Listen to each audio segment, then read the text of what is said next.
Welcome in, everyone, to another episode of ZB's Horsepower Talk. As always, I'm ZB, Zack Brown, and joining with me, as always, former 410 Sprint Car crew chief and mechanic, my dad, Jeff Brown.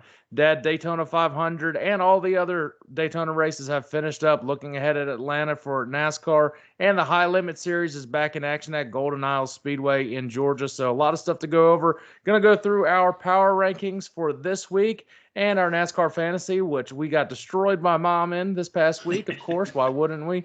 And I got obviously another trivia question to finish up the show. Okay. But yeah, start off. I'm going to say, Daytona 500 was, I'm going to call it a typical Daytona 500, even though it was a day later. The racing, for the most part, was pretty good till right there at the end. A little bit of controversy. Should have NASCAR thrown the caution a little sooner and had another restart? I don't necessarily think so. I mean, they were right there at the start-finish line. You got to have a little bit of leeway. And being it's already been delayed once, did that have any effect in it? Probably not, but No, it would have been football field a second. Yeah. That thing started just a couple hundred feet from the start-finish line. There was no time to get that yellow out. The reaction time to hit that caution and all those lights and everything, there was no time. I don't think that is really sparking most of the controversy. A lot of people are like, well, I think Bowman won. Well, NASCAR actually explained the shot they used to determine the winner. There was an aerial shot, I think it was from the blimp, that showed that Byron was in front by probably about a quarter of an inch when that caution lights first started blinking, and they used that to determine the winner. I mean, they use it at all sorts of angles and that people didn't even see. So, and I don't think Bowman was really, he's like, I thought Byron had it anyways. He's like, obviously I wish they kind of changed and set his mind, but he's like, I was pretty sure William had it anyways. But yeah, the biggest change that I guess you could say of this type of Daytona 500, the way the stage brakes worked, there was a lot of fuel conservation in this race, and it slowed up the pace. A lot of people were pissed off about that, how that was going, and that the drivers weren't racing hard. But when they needed to race hard, it was actually really, really good racing, and they didn't just crash like the other series did. The thing is, did anybody actually notice that the pace was slower without them telling you? Like Ryan Blaney was leading, I think, at the time. He was only running about, 60 to 70% throttle, which is unheard of being in the lead running. So those guys in the back of the pack were probably running 30, 40% throttle.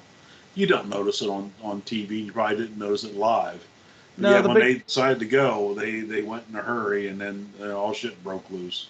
Yeah, the biggest thing you notice is just they weren't as racy as they normally would be. Which it's 200 lap race. People need to chill out. You got to get to the finish, and it ended up being a pretty good finish overall. And the whole third stage was really hard racing, and had the wrecks like you would expect. It's not. I mean, it's Daytona. There's going to be a big one. It happens, and somebody gets a little bit too squirrely. Somebody gets a little too aggressive towards the end there. Obviously, Chastain tried to shoot the hole. Didn't really have anywhere to go. He got turned, I think, by Cindric or somebody. There's just nowhere to go. I mean, he was trying for the Daytona 500. I don't have, and I'm one that can criticize Ross Chastain on too aggressive, but you're going for the Daytona 500 to take a shot. He tried, and I mean, you got to commend him for at least trying to take that shot. Yeah, actually, that crash looked a lot like what Larson did last year to Daytona 500. He got that push. You really had no place to go other than you had to hit the brakes or shoot the hole. 2 laps to go, you're going to go through the hole. I mean, 1 inch, he might have cleared that thing and came out, being a hero. So now going for the win. Lap 10, that move would have been stupid. Yeah. Lap 198, yeah, shit, you got to go for it. And what was that? And now with William Byron getting that win, that was Rick Hendrick's to the day, the 40th year that Hendrick Motorsports has been around. I think it was 40 years to the day, if I'm not mistaken. There's where a little controversy comes through, too. They're like, if Hendrick car wouldn't have been leading, they would have thrown the yellow. So, you had to throw the caution. I mean, you didn't have a choice. Well, they're saying they should have thrown it sooner and had a restart. the human reaction's not quick enough for that. Yeah. I mean, I'm sorry. It's just you had probably 0.3 seconds to react and throw a caution before the start finish line. Otherwise, it's it, and that's what the rules are. And people can bitch and moan all they want. That's how it is. That's how the rules are set, and there's still humans operating the things. Yeah. Sorry. Yeah, I don't disagree. I mean, yeah, I would have liked to seen one more restart, but I don't disagree with them throwing that. No, there's some races where like, hey, it's cool that they let it play through if there's a caution, but when you have a caution literally at start finish, I mean a wreck at the start finish line, as opposed to turn 2, it's a lot different. So right, yeah, they weren't going to come around one more lap or anything, so they definitely had to throw it, and I don't think they could have thrown it any sooner. Yeah, but congrats to William Byron getting a big Daytona 500 win. He's the only one at the Hendrick camp right now that has a Daytona 500 win, so he's got that on everybody else. I mean, Chase and Kyle have the championship, so that's still probably a little bit more bragging rights. But Daytona 500 champion, that you're gonna be cemented in history forever. So I think it was a really good Daytona 500, probably the best Daytona 500 on a Monday. It's probably safe to say. Only the third one that's ever happened on that. And Kyle Larson actually finished the Daytona 500. I don't know if he's ever finished it. He finished 11th. So, I mean, he tried. You could tell he was just like, I don't want to wreck. I just don't want to wreck. He bailed a couple of times. There was probably like, I think he was probably just, let me finish one of these. Yep.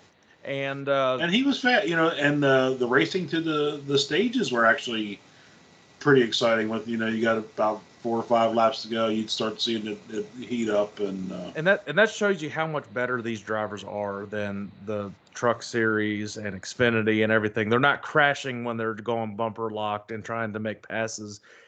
And it's also with the team and the spotters. Everybody's so much better, and the racing just ended up being that much better than any other thing. Xfinity Series, we'll touch on that real quick. Austin Hill gets the win. I probably should have picked Austin Hill looking at it. Forgot about him. He's so strong at the beginning of these seasons. It's you almost forget that he kind of goes through a little bit of a lull towards the end of the season. Very strong runner at Daytona. I think it was his 3rd Daytona win.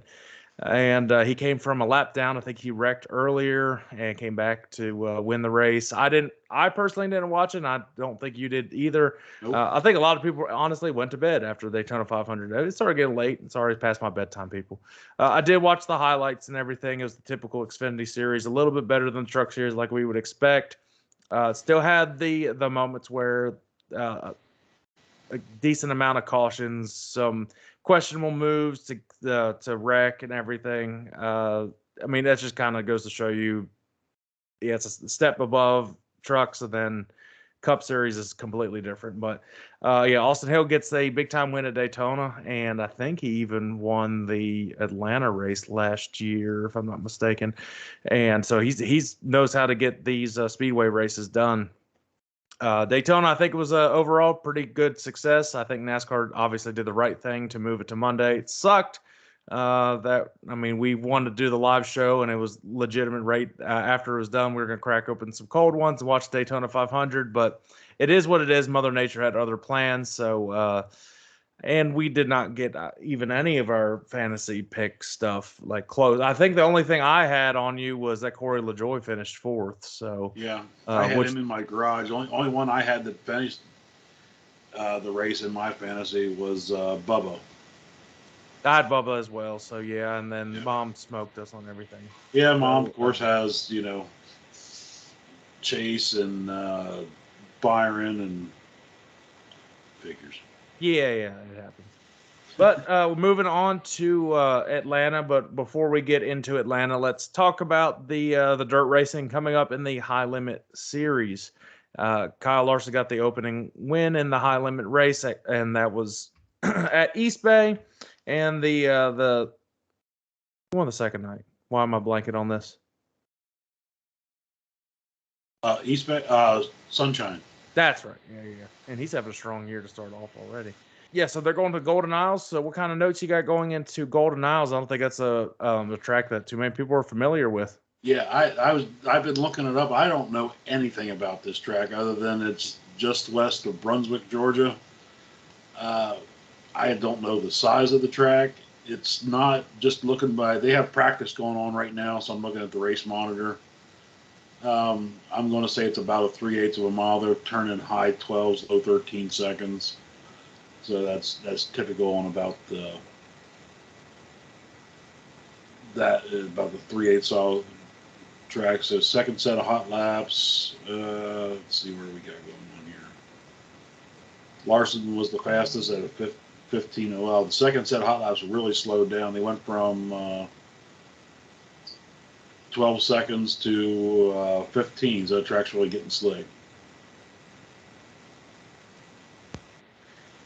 Well, I think these type of tracks make it for the best, most exciting. I mean, East Bay was fantastic racing. Oh, yeah.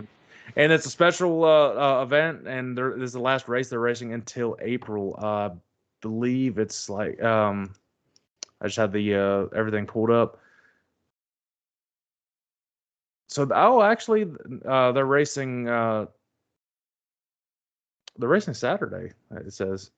So there's a Thursday and then there's a Saturday race. I completely because they're it's a doubleheader with the Dirt Super late model, the Lucas Oil late models.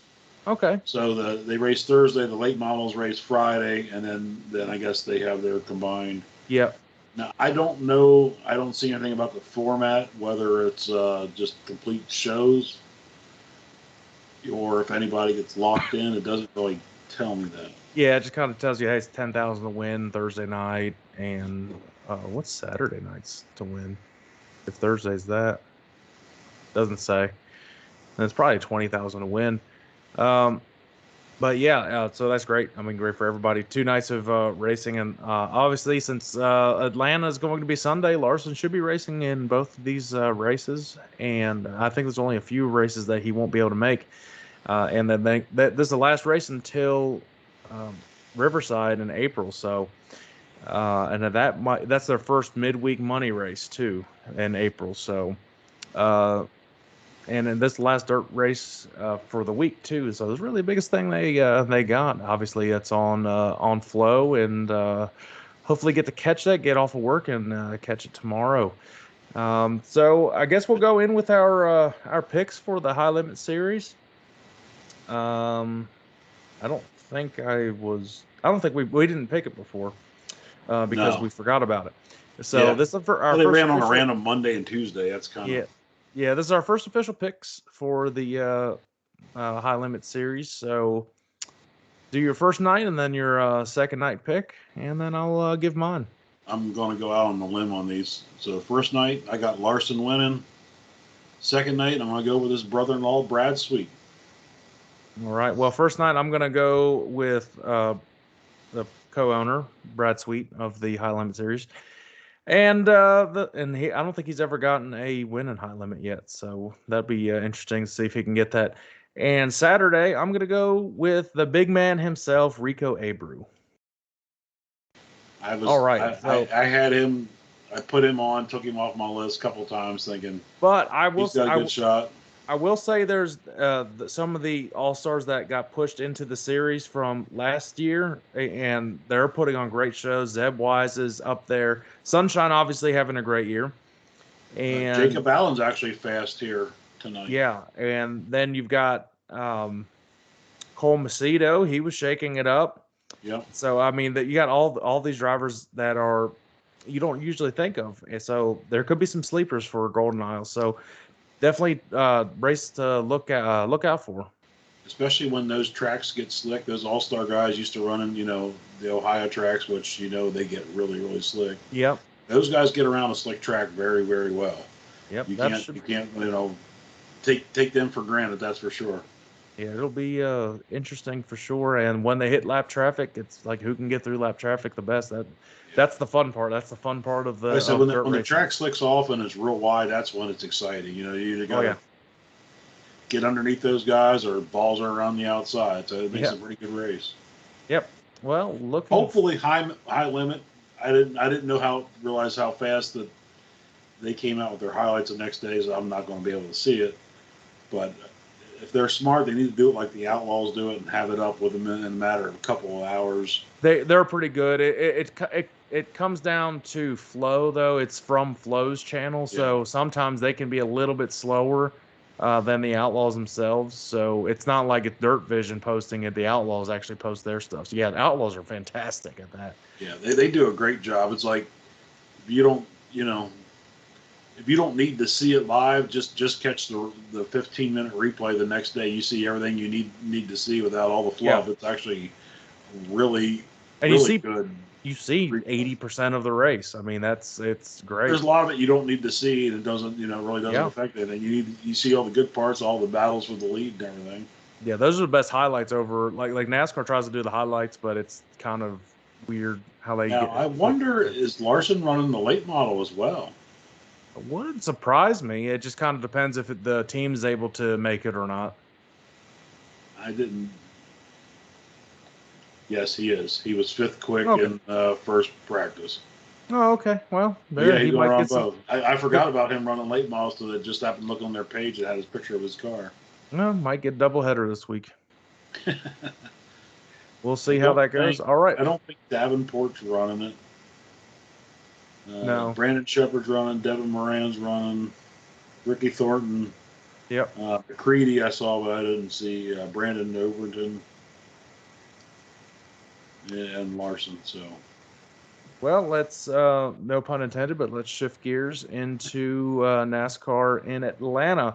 Doubleheader Saturday with the Truck Series at 2:00 and Xfinity at 5, and the Cup Series on Sunday, of course. This is the third season that with the new Atlanta configuration with the new pavement and the speedway style racing. Makes it exciting for fans. I could see it being frustrating for drivers. And getting off of Daytona, for me as a fan, I want to see a different style of racing back to back. I like to switch it up throughout the year, and maybe speedway racing here in a few weeks. But back to back kind of gets a little bit old. But nonetheless, it should be a pretty exciting weekend, especially in the Cup Series. Yeah, I do like the racing at Atlanta this way. It's been really good racing. But yeah, the race teams are probably, because chances of getting to a crash again are going to be just like it was at Daytona. So there's probably going to be a big one again. Yeah, unfortunately. But yeah, the racing Atlanta has been very exciting. Probably been better racing with this format than it was previous the last couple of years before the resurface. Now, I wonder, will this track change when the surface wears out? Do they go back to non-pack race? I don't know what they're doing to make them the pack racing. It's got to be partially with the rules package that they have. Obviously, because tracks get repaid all the time, and they don't just go right to speedway racing. So it's obviously some sort of package that NASCAR's making these teams run. That had them do this pack racing. Yeah, I'm not sure. I think they added some banking, if I remember correctly, to Atlanta. I think it made it similar to what Charlotte's whole layout is, but Charlotte doesn't do pack racing, so I don't know. I'm sure. But I agree with you. I would rather see. If anybody knows that that's watching this, let us know in the comments, because we're a little confused on that. So most of the stuff we can figure out, but yeah, no one's really kind of said. I never really heard them say why. Yeah. I don't know if really people asked. They just like, hey, there you go, man, happening. But you're going to see Crash Fest in the Truck Series. Unfortunately, that was I think terrible. Yeah, it was unwatchable. And we already talked about that. And Xfinity, I think it'll be a pretty good race. As I just completely just laid out spit everywhere. My bad. And a Cup Series, I think it's going to be good racing too. It's a little tight. It's a lot tighter than Daytona. So if you start going 3 wide, your heart rate's going to rise. So let's talk about our Truck Series and Xfinity Series picks, which I completely just I blew up on. It's a toss-up. That was awful. I did so bad. Like, my drivers were instantly out in the last race. I don't even think they made the green, like, at this point. So we'll talk about that. Then we'll go into our Cup Series, talk about the fantasy lineup, and then Actually, we'll talk about the power rankings, then go to our fantasy lineup for Atlanta, then give our picks. So, truck series first. Who's your pick for the truck race? Well, I'm just going to roll the dice on this one, and multiple winner. I'm going to go with Ben Rhodes. Yeah, I actually was thinking of him as well, so I'm just going to go with it too. Ben Rhodes. He's a pretty decent speedway racer in this type of it's thing. a good team. He's a good driver. It just all depends if you can get once again, like we've talked before. If you can get through Rex, yeah, that you'll be all right. But it's going to be hard to watch, unfortunately. And I feel bad. I've always liked the truck series, but when it's gotten to this point, it's like, come on now. That's what like we touched on a little bit on our live thing. There's where NASCAR almost needs to not run them at these tracks. It's just the way these squirrel bags are in these trucks anymore. They need to stick with short tracks. It's just they're just so bad. When they're wrecking more than like ARCA races and stuff. Oh yeah, they're terrible. All right. Well, enough negativity there. Let's go into our Xfinity series. I think it'll be a pretty decent race. It was last year.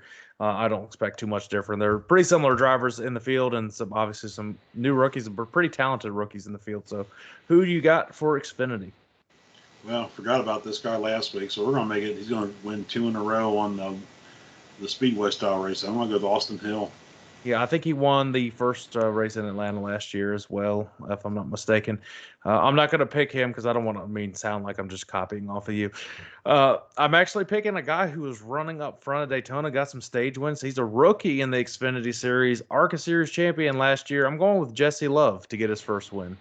Yeah, he was surprisingly good first time out in that car. He looked really good, looked really comfortable in that car. It's a fast car. Childress always has a good Xfinity program. All right, moving on to Sunday. So before we start anything, let's go into our power rankings. I don't have the sheet what I had last week for my power rankings. All I know is that I changed it up a little bit. I think you actually had Byron in your power rankings, if I'm not mistaken. You did? No, I did not. Okay. So I had him in my final 4, but not in the power rank. Sorry for the interruption, guys, but I got to give a shout out to our sponsor and partner, BetStamp. Sports betting has rapidly risen in popularity, and I want to connect you all with an opportunity to get started and get ahead. Having multiple sportsbook accounts is the simplest way to maximize your profits, and there's never been a better time to sign up than now.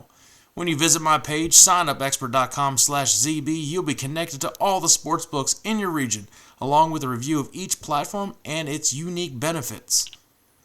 All these sportsbooks have valuable sign-up offers for new users, and when you register through my link, you'll be automatically receive the top offer at each one. When you use multiple sportsbooks, you ensure that you can always access the best available odds, which is key to successful sports betting. If you want to take advantage of these benefits and support this brand, please consider signing up for your next sports book at signupexpert.com/ZB. Back to the show. All right, so we're going into our top 5 power rankings right after Daytona. Going into Atlanta, I'll start it first, Dad, for the NASCAR Cup Series. Of course, a couple people wrecked at Daytona, but they were running very well at Daytona, so I'm not going to take them out of my top 5. I think they'll have a very strong season. We'll see how it progresses, obviously, through Atlanta. If they wreck, they might get taken out. But, again, this is a fluid list. It changes week in and week out. So, at number 5, first time I think he's finished the Daytona 500, at least that I can remember. I've still got Kyle Larson in my top 5. I think he was at 4 or 5 last week that I had. I'm keeping him at number 5 in my power rankings. Number 4. He got a podium finish at the Daytona 500 and kind of came out of nowhere. Got a dual win down at Daytona. I've got Christopher Bell at number 4. Number 3, he ran up front quite a lot, got caught up in a wreck, but who didn't in the big one at Daytona? I still got Denny Hamlin in my power ranking. He's at number 3. Number 2, running up front at Daytona. Again, another guy got caught up in a wreck, but the defending series champion, I got Ryan Blaney at number 2. He was my number 1 last week, so he lost 1 position. And my number 1 for that is the Daytona 500 champion. I've got him at number 1 right now going into Atlanta. He's got all the momentum on his side, so William Byron at number 1. go ahead and let's see what you got for yours. We're actually quite a bit different this time. So at number 5, I took into consideration that we're going into Atlanta. So at number 5, this guy ran great at Daytona. He almost got his first win at Atlanta a couple of years ago. So at number 5, I got Corey LaJoie. He's a great pack racer. He's got a shot, and I think that would be the fan favorite win for if he could get a win. I would love to see him get a win. He was close. At number 4, I did not have him in my top 5, but he ran up front a couple times. He got second in one of the stages. I kind of got smoked by his teammate there at the end, but I got Kyle Larson at number 4. At number 3, I got his teammate that smoked him on that right there at the end. It was a hell of a move by Chase Elliott. That was a great move to win that stage. That was very Earnhardt-esque how he manipulated the traffic there and came up with the lead. At number 2, this guy was probably the best car at Daytona the whole night. Got caught into a crash. Joey Logano. And at number 1, I agree with you. I do not put William Byron at number 1 right now. Daytona 500 champ. I have him in my final 4 for the year. Well, I think we got a couple in there that are similar and everything. All right, so let's go through our fantasy lineups, and then we'll give our race picks. So my fantasy lineups, my starters this week, I've got a couple, I think 2 of them that are the same, but I'm using a couple of them early on because I probably won't pick them a lot this year. So my starting lineup for the NASCAR Fantasy, if anybody's playing NASCAR Fantasy, let me know what you got for your starters this week. I've got the Dawsonville guy himself, Chase Elliott, in my starting lineup. I believe he won the race, one of the races last year. I've got Chris Buescher in. And next, I've got great pack racer. I've got Ricky Stenhouse Jr. Next one, the next 2 I've had as a repeat from last week. Bubba Wallace, another great pack racer. And, of course, I still got Corey LaJoie in there, one of your top 5 power rankings. So, and I'm keeping my my garage at the same. You can use your garage as long as he's not in the starting lineup. I'm going to keep Michael McDowell in there because something happens, and hopefully he's not the one that ends up wrecking early on. Throw him in the lineup. Now, going through the featured matchups, that was hard. There's a couple interesting ones in this one. So there's you got William Byron versus Denny Hamlin. That's not easy. No. So you got the Daytona 500 champion against a guy who's really good at pack racing too. Yeah. So I've actually I picked Denny Hamlin in this one over that. The next pick is Alex Bowman versus Christopher Bell. Not the easiest. The odds want you to pick Christopher Bell because Alex Bowman, that's plus 130. So there's no money on it. But if there were money on it, that'd be one to possibly do. But I've got Christopher Bell in. He was very impressive down at Daytona. And as long as he stays out of trouble, I think Toyotas will look good. The next one. The odds on these next 2. Yeah, yeah. Joey Logano versus Brad Keselowski, both minus 115. I didn't know. I just said basically that eeny, meeny, miny, mo, and I picked Joey Logano. He set the pole down at Daytona, was racing really well, till got caught up in a wreck like a lot of people did. Keselowski the same way, so it's like, I don't know. And then I've got, then it's Bubba Wallace versus Chase Elliott. I actually picked Chase over that. He's in my starting lineup for a reason. He was the first one I put in there, so I put Chase over Bubba in that. So, Dad, let's go through your fantasy, and then we'll get on with a race pick. Okay, well, the feature matchups, we are identical. Oh, really? No point even going through that again. Yeah, I got the exact same thing. All right. But my feature lineup, I left Denny Hamlin in there, still a great pack racer. I put Chase Elliott in this week. I think he's probably the favorite going to win in his home track. Left Joey Logano in. You know, like I said, I think he was the best car. He's such a good pusher. I moved in Kyle Busch. Kyle Busch was fast last week, just kind of had some issues. I think it's not going to be long till he gets his first win of the year, so I want to put him in for this week. And out of my garage into my starting lineup, I got him in my power rankings. I got Corey LaJoie in. And for my garage, I got Christopher Bell. I can't really go wrong with that. The whole lineup as well. All right, well, let's give our picks for Sunday. I'm sure it's wrong, and Mom's got everybody's going to run the top 10. Oh, likely, very likely. Well, let's get into our picks. I'll do my pick first for the race. Got him my starting lineup. The local kid, I've got him winning at Atlanta once again. I've got Chase Elliott for the win. They got 3. All of us. We all have him. Oh well, I mean he's gonna wreck for sure. All right, well, I think that'll do it for this week. So if you guys are just listening to this and don't have not watched any of the YouTube stuff yet, definitely check out the YouTube channel. We've got the live show that was on there. We also have some special cut scenes and memes that get posted on there every once in a while. I had a pretty good one from Daytona. So check that one out. Obviously, if you're listening to this, you can listen to anywhere you get your podcast, Spotify, Apple Podcasts, Amazon, anywhere you get it. Make sure you hit that follow button and like and subscribe to the YouTube channel and anywhere you get your social media. Dad, till next week, we'll see how we fare this week in NASCAR Fantasy. And, oh, wait, hold on. Before we go, we obviously have to do our trivia question. I almost forgot about that. Yeah, I about wrapped up the show and didn't do the trivia. All right, this has happened. I was getting off easy. Yeah, you can't do that.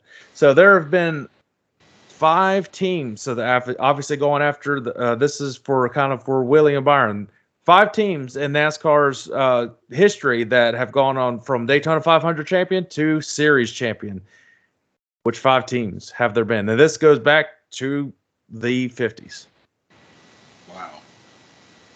Jimmy Johnson?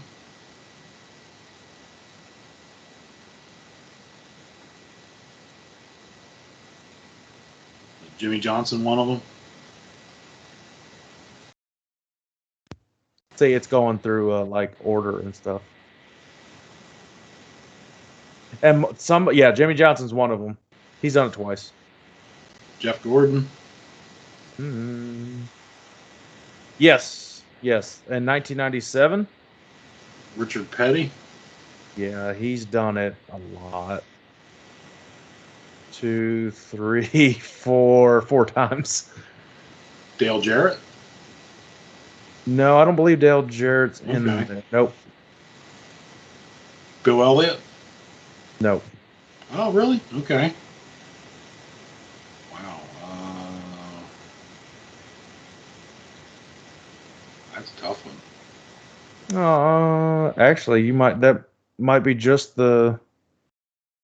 there's 2 more. You got 2 more. Sorry, there's 4 drivers. Team-wise, there have been 5 teams, but yeah, there's 2 more drivers. Okay. One's way back in the day.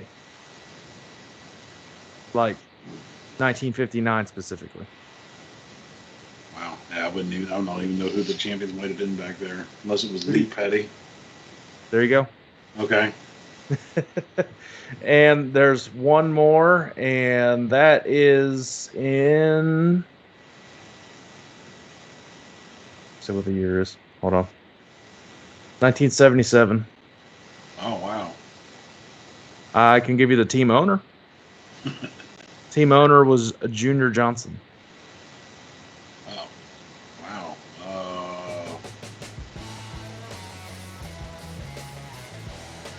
I'm trying to think who drove for Junior Johnson in the 70s. I'm stumped on that one. He won. He was the first driver to win, do a 3-peat in championships. Does that give you a hint? I still don't know who that is. Cale Yarborough. Oh, was it Cale? Okay. You know what? I did not know he ever ran for Junior Johnson. Yeah, apparently. Okay. All right. Well, that'll do it for the trivia this week. Helpful. So, yeah, before we, didn't mean for you guys to be cut off early. So, yeah, make sure you like, subscribe wherever you get this, share it as much as you can, and leave in the comments what you got. So, next week, to leave you guys off with this, we're going to do the top 5 current dirt tracks in America. Oh, okay. All right. Till next week, Dad. We'll see you then. All right. Bye.